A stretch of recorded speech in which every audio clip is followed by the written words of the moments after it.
Welcome to the Simply Real Life podcast. I'm Sarah, the founder of Simply Real Health, here to help you simplify, amplify, and elevate your life. This show is for those of you who want the real talk on how to live a more intuitive and intentional life, a life that's healthy from the inside out, and one that feels more effortless, aligned, simple, and more alive.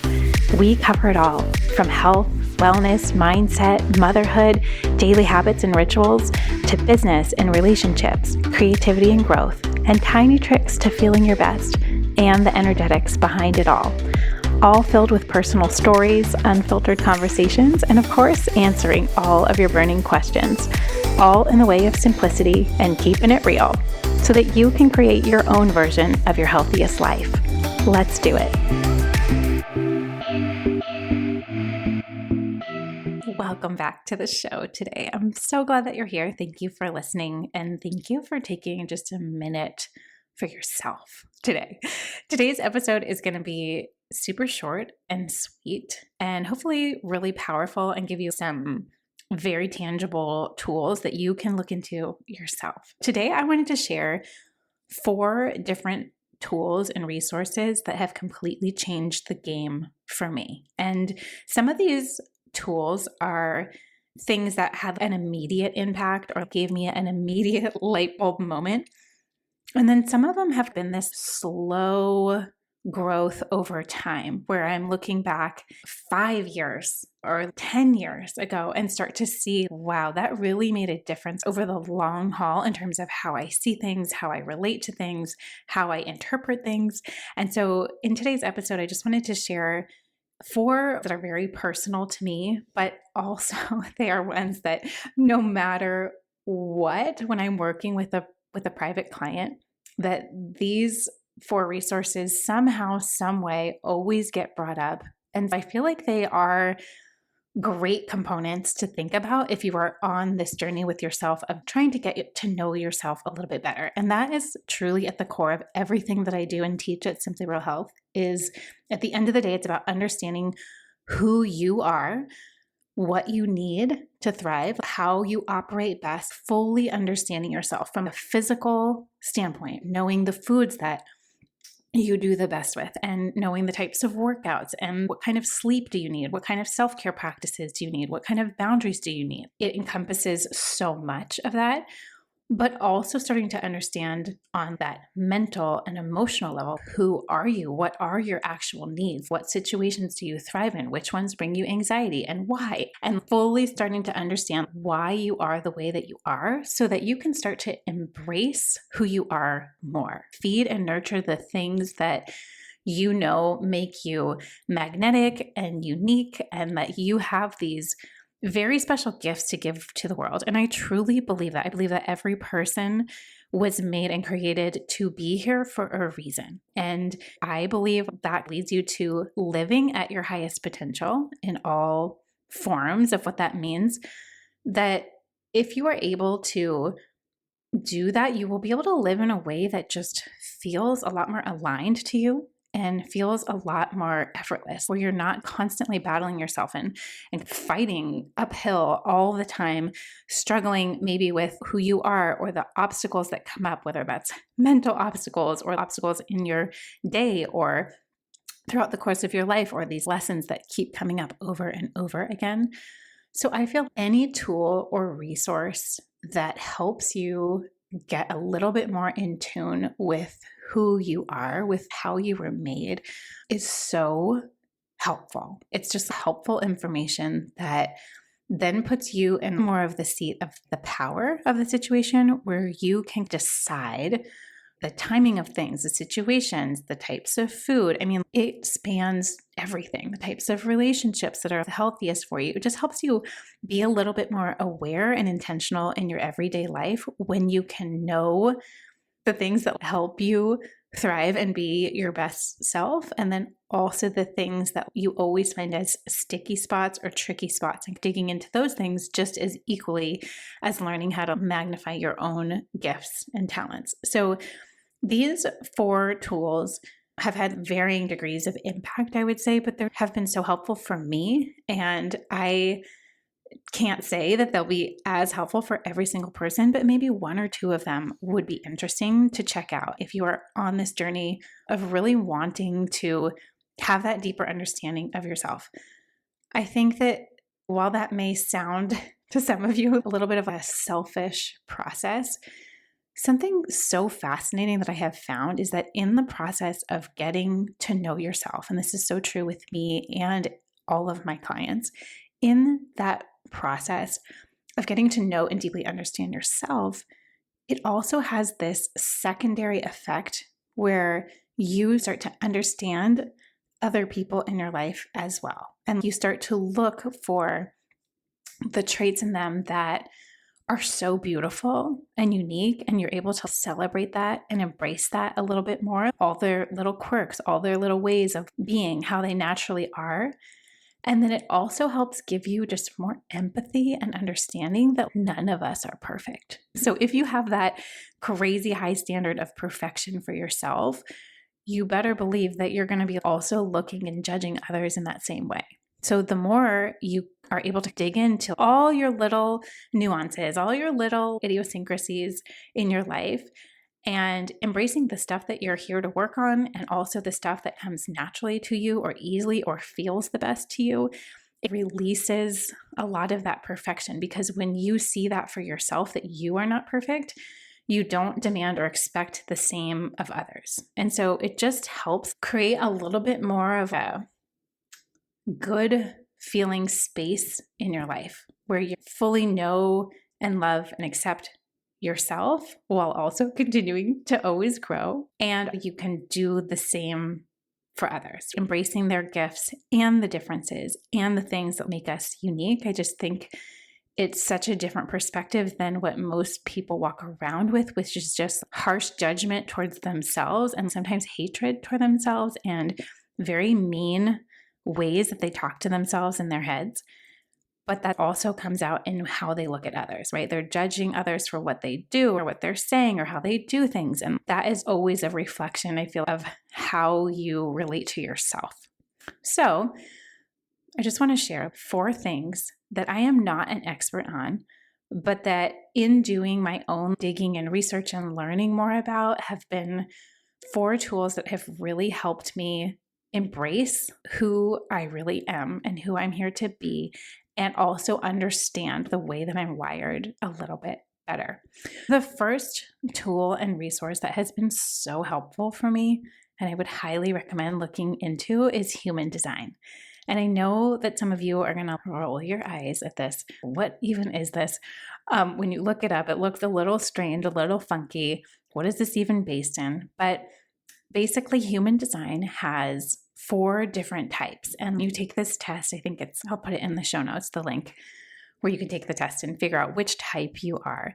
But it's on the basis of how you best work in the world. I feel like that's the best way to understand that, and how you best work in relationships, how you best work in your day, the way that you get ideas and how fast or slow you process those. And so it's just this really fascinating, interesting thing. There's 4 types. There's a projector, there's a manifesting generator, there's generators, and then there's reflectors. And each of those has separate traits and components to it.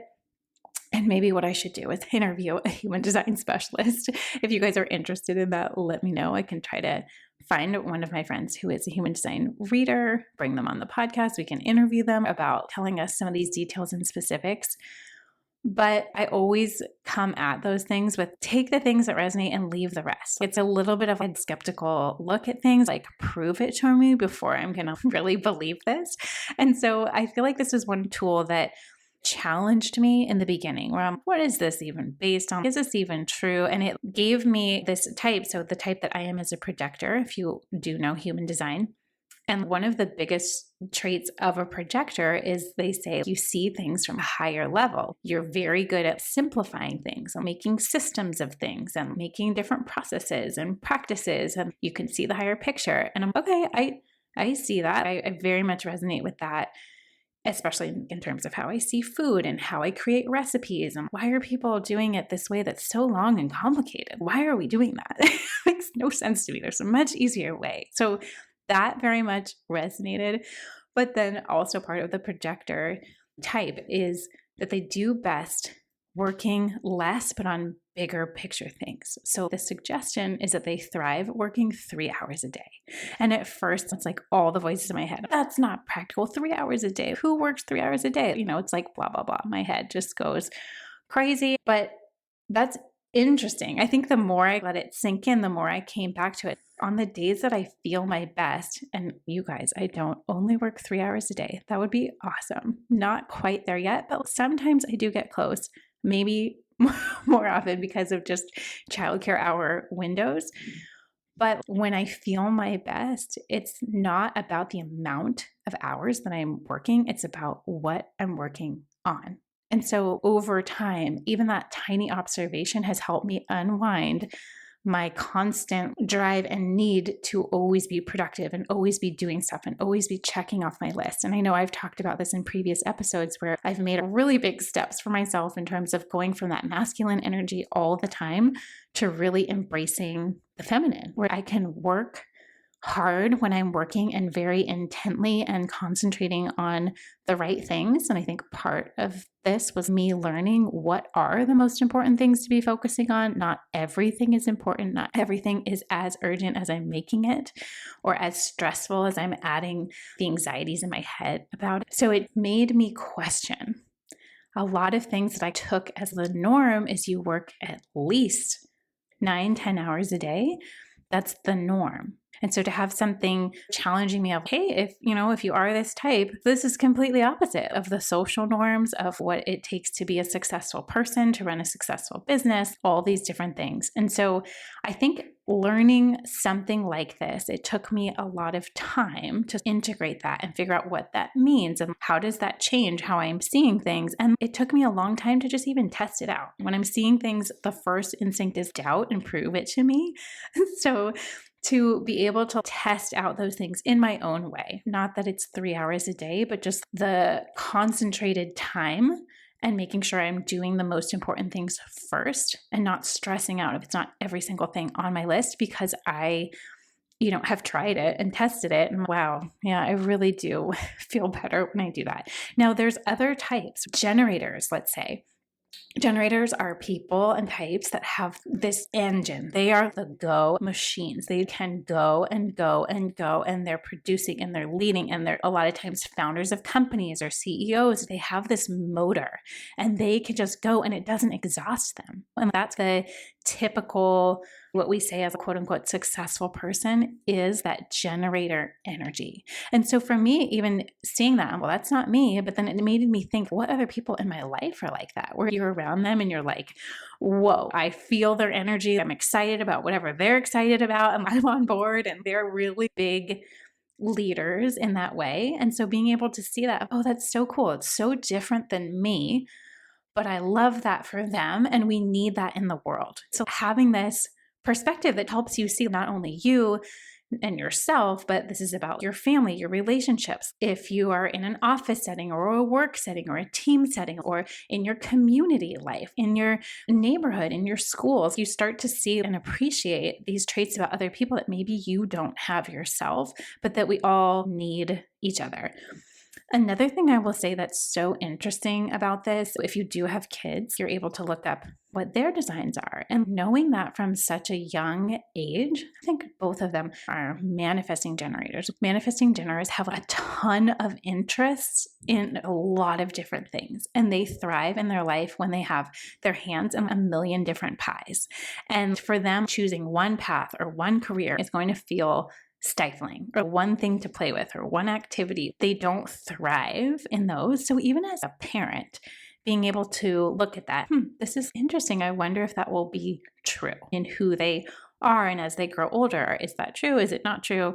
I don't care either way if it is, but it's just something interesting to notice the people around you as well and how they thrive, and having an appreciation that it could be very different than you, but that doesn't make it better. It doesn't make it worse. It's interesting. And thank God for those people. Thank God for all the people who have and operate differently than you, in the world because you can draw inspiration from them. You can understand their workings and their superpowers versus yours. And I just think it's a cool way to look at things. The last type, they're called reflectors.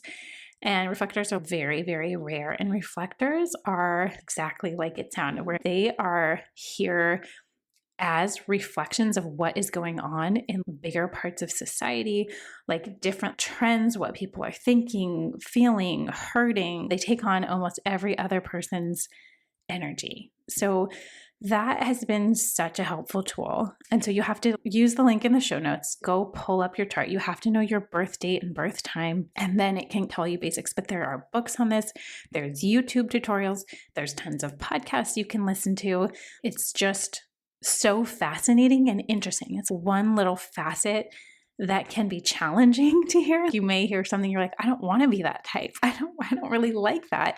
Or I've never thought of that as a superpower, but I guess it is when channeled in the right way or in a healthier way, or when I actually embrace that about myself versus feeling shame about, for me, getting tired more easily when I'm working more than 6 hours a day. My brain just can't do it. And I look at other people in my life, even my dad, he is a generator. He can just motor, he can just go. And same with Kyle, he can just go. And I love that energy. Like, I'm all on board. Let's go.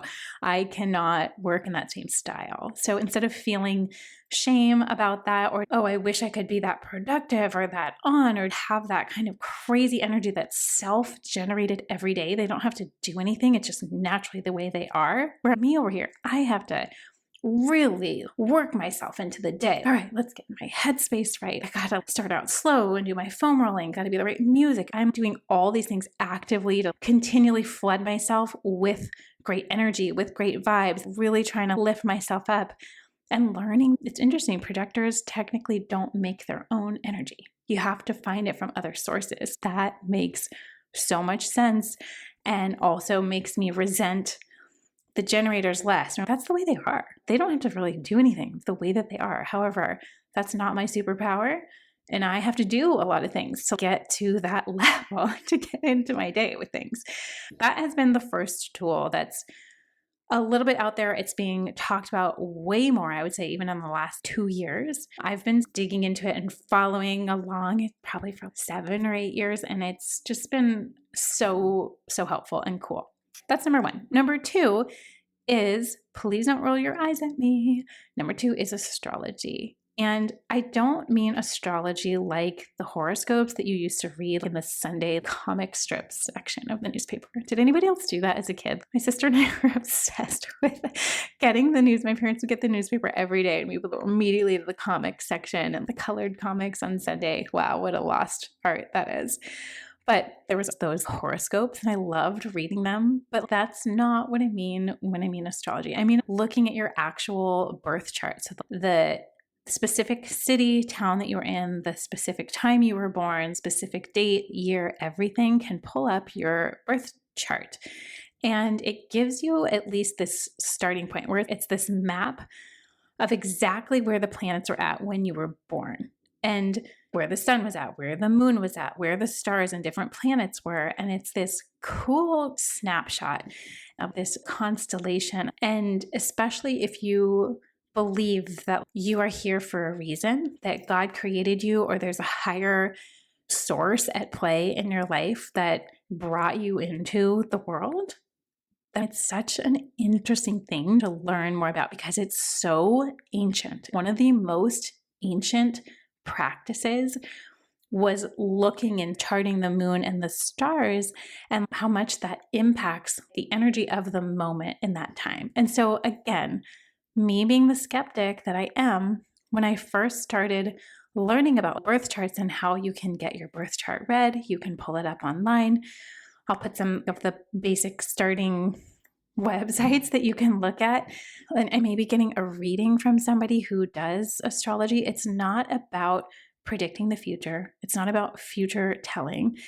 It's more about, here are some ways or tendencies that you are that help you understand a little bit more about yourself so that you can take better care of yourself. And I think one of the biggest ahas I had, and there's also tons of apps and stuff that you can look up. And I have a few favorites that I'll put in the show notes, but being able to look not only at your sun sign, which is the typical when you hear like, what's your sign? That's your sun sign, but also looking at your rising sign and your moon sign, because the three of them together give a much more intricate picture of your personality, of how you are perceived from the outside in versus how you really are deep down. And so it's just an interesting combination to look at and to see what resonates with you. The cool thing is that it can teach you some things that maybe you didn't even know about yourself, but that once you're aware of, you're like, oh, that's really interesting. And if this is your first foray into it, I would suggest starting with somebody who can do a reading. That's how I started. But they give you this personal insight. And so once you get through those first three signs, it's then interesting to see if you have any themes in terms of where the rest of the planets were. Also, aside from your rising sign and your moon sign and your sun sign. But for me, for example, I am a Virgo and Virgo rising. So they call that a double Virgo. And I feel like what I knew about Virgos, I never really connected strongly with it when I was younger, or when you'd read those horoscopes in Teen Magazine or Cosmo, whatever it was. But it was always about this very rigid rule follower and perfectionist. And yes, I had plenty of times in the perfectionist realm, but I've since moved on past that. So I think it was a lot of the things I didn't resonate with. Then I started looking a little bit more, and I have 6 planets in Leo. I always feel more like a Leo. I know I'm on the cusp of that. And so I'm like, oh, well, that explains a lot. So just these little things that help you question yourself, maybe help challenge yourself, help you think about different things, think about different aspects, about how you relate to certain things, how you interpret certain things, the things that feel easy to you, the ways that you interact in the world. It's just so fascinating. And again, take it or leave it. There are so many parts of this. Nothing is set in stone. It's not like predicting the future or anything like that. It's more just about understanding what was at play when you came into the world and how does that impact different areas of your life. Okay, the third resource that has been so helpful, and this one may be a little bit more specific, but I have a feeling, and also because I know that the type of people who are drawn to Simply Real Health, a lot of you are similar in this way. So this third resource is the book. It's called The Empath's Survival Guide by Judith Orloff. We'll put that in the show notes too. This book is old. This book has been around for a long time. And the word empath to me, it was something I never thought that I was. I've always been a feeler, right? I cry very easily. I cry at movies. I cry at things in real life. When people write me a birthday card or anything heartfelt, I cry. I cry happy tears. Sad tears come easily. Frustrated tears. Okay, I've always been like that, just more sensitive and can feel what's going on around me and have emotions that just come out very quickly, for better or for worse. I used to see that as a sign of weakness. And now I've actually, through reading this book, have been able to understand I'm not only a feeler, but there is actually another term called an empath when you are a feeler that also can feel and sense other people's energy. I know that may sound a little weird, but you can almost take on, or it feels like if somebody's having a really intense moment or sad moment or angry moment or a moment of grief or loss, when they're telling you about it, you feel like it's happening to you. So you have those visceral reactions of crying or your stomach tightening. You get hit with these emotions. And it also means that when you walk into a room of people, when it's a big party, it can be very overwhelming because your body is naturally picking up on a lot of things that are not being said. You're picking up on people's vibe, you're picking up on their energy, you have a very clear read on people, especially are they being real, authentic, are they fabricating things or just being a little fake? It's like you have this very direct, clear read. So that it could be channeled in a good way where you can, okay, this is sort of a superpower. I can tell what's going on here and what their intentions are. But if you don't know about that, that you maybe do have that trait, it can also lead to other things. When you get around other people, you sort of lose yourself. When you get around a table, and maybe it's a dinner party or you're eating with your family or friends, or it's a holiday, you could walk away from that being like, I have no idea why I just ate all those things, why I drank those things, like other people were doing it. So I fell along with that. And I just started doing what everyone else is doing, even though those foods don't do well for me. And I don't feel great when I have that or drink that. This blur happens where you get really disconnected very quickly from your own energy and you start to seep into other people's. So that would be a case where, okay, once you know that that's going on, and this is not everybody, right? Like I'm talking to a very specific group of people here that is what's known as being an empath. And I think before I thought an empath was this intuitive healer and empathic, you are a mind reader. It's not those things. It's just that you pick up on other people's energy, which you just have to be careful of. In the right time and place, what a beautiful thing if you're sitting with a friend and you're having a deep conversation, or sitting with somebody who's going through an emotion, or watching a movie. What a beautiful thing that you could be moved in that way. But if you're in a room of people, or you're walking down the street, or you're around people that are the energy sucking type of people, you got to be really protective of yourself and know that that is maybe how your body reacts, knowing when to have protective mechanisms and boundaries, and almost like this cloaking of yourself of, okay, come back into my own self. Don't take on other people's things. Don't hold on to this stuff. So I think this can very much relate to if you are in a relationship or a marriage, you start to take on other people's stuff that has nothing to do with you, or a little bit of the people-pleasing mentality. You feel what other people are feeling, and so therefore it makes you act in a certain way, or you want to make everybody feel good, and that's just a recipe for disaster. And so this book really opened my eyes in terms of, oh wait, I think I am an empath. And she describes it, there's this range. You could be very extreme where you're very sensitive to lights and smells and crowds of people and even textures on clothing. And that would be the more intense side of things.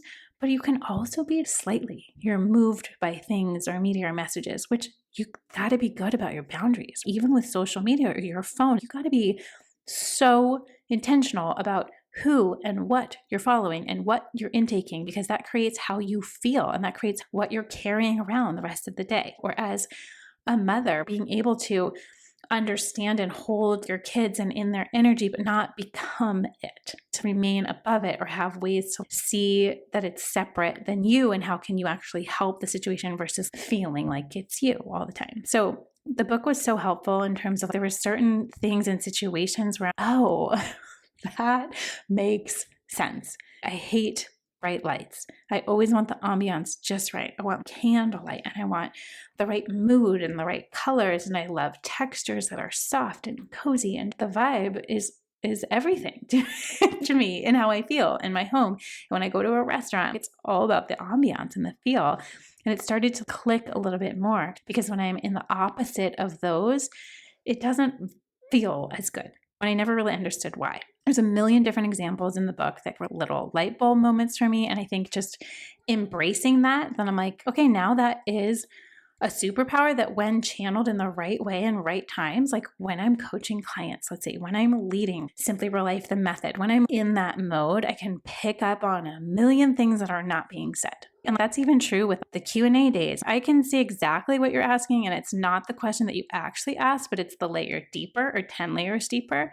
And I see that as a gift. But it also means I have to have crazy boundaries, and I have to have an understanding of how much I pick up on stuff and have protective measures around my energy so that I'm not exhausted and depleted all the time and not really know why, just from going through a normal day, and have ways of understanding how I build that energy back up and how I get back into my own energy. So that's been something so helpful, so life-changing. And if you resonate with any of these things, it may be worth checking out that book.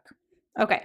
The last tool is probably the one that's a little bit more out there for conventional life, and that is doing energy work. And for me, it's like a combination of breath work and Reiki and healing and finding an energy person that you really trust and how much our physical bodies hold stuff that we have no idea. And this may be even more so the case if you are a feeler, if you are an empath, if you do have that capacity in some way to be holding other people's stuff, that if you end up carrying that around, it's going to be very detrimental to your health and your energy and just your overall vibrancy. You cannot carry the heavy load, even generationally, of stuff, of ways of operating or feelings or emotions that aren't yours. It becomes so heavy and depleting. So energy work has been one of the key resources for me, key practices. And it's not that I do it all the time. I know when I need a reset. I know when I need a clearing. I know when I need something lifted. I may go in and be like, I have no idea why I'm here. I just know I need it. And a lot of it just is purely a nervous system reset, like that pure relaxing, letting your adrenals just calm down and letting the cortisol stop pumping through your veins at all times, actually getting that healing rest, but doing it in a way that feels productive to me. So like other smaller forms of this that you could start out if this sounds too strange for you would be acupuncture. You'll start with a massage. You're getting the physical release and this movement of energy, releasing a lot of the negative stuff. Acupuncture is amazing. It's relaxing. Just laying there and the energy meridians are opening up. I mean, that can be a great place to start. And then all the way up into energy work and healing, where they're literally pulling stuff off of your energetic body that you may be holding on to. And a lot of times people find that if they're going through a health crisis or trying to heal from something, that it's like there's stuff there that's unconscious. You don't even really know that you're holding it. And so having somebody help you go through that process of what blocks are really there and how can we start to release or lighten some of them. I know this sounds crazy, but in my life, it has been so helpful, like healing from so many different things like hypothyroid and SIBO and PCOS. I did all the work I could do physically. And then there's also this energetic component to it, where how you're moving through the day and what stuff you're holding and carrying, what stuff is blocking that you might not even know. Or maybe you do have a slight hint or something that you know that you are doing and you can't seem to figure out how to stop, but you know it's getting in your way. But some type of release is so helpful. And again, this is not like you're doing this every week, but I find a couple times a year, definitely, and you'll probably know when you need it, when you get to that point where you're just feeling not so great. I'm doing all the right things, but things are not working. They're not healing. I'm feeling stuck, just not feeling very good. I need a little bit of a reset. I have found that to be such a helpful tool in my pocket. I hope that this was helpful, maybe got you thinking, maybe got you questioning some things. As always, we've been posting every episode on Instagram. So if you have follow-up questions or you need different resources or links or people to follow or things like that, just let me know. And let me know if you want to hear more about any of these things. I feel like there are definitely experts that we could bring on. We could ask questions. It's just fun, learn and grow. And I feel the more you are curious about learning and growing, the faster your growth becomes. And growth meaning knowing yourself best at the end of the day. So if you have any questions, come find me, Simply Real Health on Instagram. Can't wait to hear what you guys think. And if you've had any great experiences with these tools, I would also love to know. It's so cool to see what we're doing as a community together and where people are at just in their own journeys of finding themselves and knowing themselves the best inside and out. Thank you guys so much for being here. I hope you have a great rest of your week, and we'll see you back here next week. If you enjoyed this episode and want more like it, make sure you're subscribed to the Simply Real Life podcast wherever you listen to podcasts, and maybe share it with a friend or two. That would mean the world.